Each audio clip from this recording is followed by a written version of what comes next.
আরেকটা আছে, আরেকটা কি বলতে পারে? বাংলাদেশ প্রথম সাফ চ্যাম্পিয়নশিপ জিতেছিল কবে? 2003। 2003 কারেক্ট অ্যান্সার। প্রথম ইংলিশ ক্লাব হিসেবে ইউসিএল জেতে কে? প্রথম Manchester United correct answer. UCL ইতিহাসে সবচেয়ে বেশি অ্যাসিস্ট করেছেন কে? Cristiano Ronaldo is the correct answer. The Red Devils কোন ক্লাবের নাম? Manchester United. Manchester United is the right answer. El ক্লাসিকোতে সবচেয়ে বেশিবার জিতেছে কোন দল? Real Madrid. Real Madrid is the correct answer. এবছর ব্যালন ডিওর নারী বিভাগে বিজয়ী হয়েছিলেন কে? Aitana বনমাতি। Yes is the correct answer. Son হুয়েংমিন কোন দেশের তারকা? South Korea. South Korea is the right answer. ব্রাজিলের পর সবচেয়ে বেশি ওয়ার্ল্ড কাপ জিতেছে কোন দেশ? Germany. Germany is the right answer. আরেকটা আছে, আরেকটা কি বলতে পারে?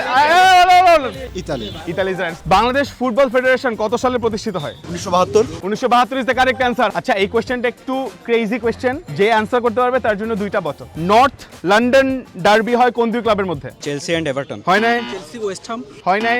চেলসি আর আর্সেনাল। হয় নাই? আর্সেনাল আর Tottenham. Arsenal Tottenham is the right answer. এইটা আপনার জন্য। শাবাশ, একটা জোরে হাততালি। করো রেকর্ড করো